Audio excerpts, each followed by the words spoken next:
સાણંદના સનાથલના ધ્રુવરાજ ચૌહાણ પર જે પ્રકારે આ દેવાયત ખવડ અને તેમના સાગરીતોએ જીવલેણ હુમલો કર્યો હતો, હત્યા કરવાનો પ્રયાસ કર્યો હતો, લૂંટ કરી હતી, ધાડ કરી, તેના મામલે દેવાયત ખવડને જે પ્રકારે નીચલી કોર્ટે જામીન આપ્યા હતા તે જામીન વેરાવળની ડિસ્ટ્રિક્ટ કોર્ટ રદ કરે છે અને આ દેવાયત ખવડ સહિત તેમના સાગરીતો રાત્રિના 1:30 વાગ્યા આસપાસ પોલીસ સમક્ષ સરેન્ડર કરે છે।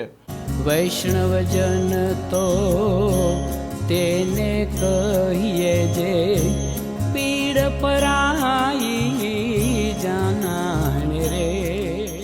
નમસ્કાર, આપ જોઈ રહ્યા છો નવજીવન ન્યૂઝ અને હું છું આપની સાથે તોફિક ગાંચી। ગુજરાતમાં સૌથી ચર્ચાસ્પદ ઘટના જે બની હતી, જેમાં ડાયરા ગજવનાર દેવાયત ખવડ અને તેમના સાગરીતોએ વેરાવળના આ તાલાલા છે, આ તાલાલા પોલીસ સ્ટેશન વિસ્તારમાં અમદાવાદના સાણંદના સનાથલના ધ્રુવરાજ ચૌહાણ છે તેમના પર જૂની અદાવતને લઈને હુમલો કર્યો હતો। તેમના વાહનને ટક્કર મારી હતી, લૂંટ કરી હતી, ધાડ કરી હતી, મારામારી કરી હતી અને હત્યાના પ્રયાસની કોશિશ કરી હતી। આ મામલે તાલાલા પોલીસ સ્ટેશનમાં ગુનો દાખલ થયો હતો। દેવાયત ખવડ અને તેમના સાગરીતો ફરાર હતા અને પોલીસ તેમને દબોચે છે અને ત્યાર પછી જ્યારે નીચલી કોર્ટમાં તેમના રિમાન્ડની માંગણી પોલીસ કરે છે તે સમયે નીચલી કોર્ટ તેમના રિમાન્ડ ના મંજૂર કરે છે અને દેવાયત ખવડને જામીન આપે છે। ત્યાર પછી આ પોલીસ છે તે ડિસ્ટ્રિક્ટ કોર્ટમાં તેમણે જામીન રદ કરવા માટે અરજી કરી હતી અને અંતે આ દેવાયત ખવડ અને તેમના સાગરીતોના જે જામીન છે તે રદ થાય છે અને ગત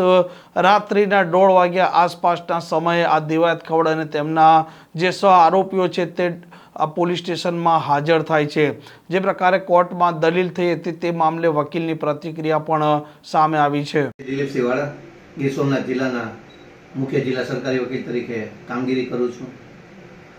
અમારા તાલાળા તાબામાં ચિત્રોડ પાટિયા પાસે લૂંટ અને 307 જેવા ગુના સંબંધની ફરિયાદ ધ્રુવરાજસિંહ ચૌહાણ એ દેવાયત ખવડ અને અન્ય 15 જણા સામે નોંધાવેલી, જેમાં નીચેની કોર્ટે જે તે વખતે રિમાન્ડ કામે આ કામમાં રિમાન્ડ ન આપી અને આરોપીઓને જામીન મુક્ત કરવાનો આદેશ કરેલ, જે સામે સરકાર પક્ષે અત્રેની સેશન્સ કોર્ટમાં બેલ કેન્સલની અરજી અને રિમાન્ડ કામે થયેલી હુકમની સામે રિવિઝન અરજી દાખલ કરવાની કામગીરી હાથ ધરાયેલ, જે કામમાં સરકાર પક્ષે થયેલી રજૂઆતો અને ઓથોરિટી સુપ્રીમ કોર્ટની ગાઈડલાઈન અને પારડીવાલા સાહેબનું જજમેન્ટ આ બધી હકીકતો નામદાર કોર્ટના ધ્યાને મૂકવામાં આવે।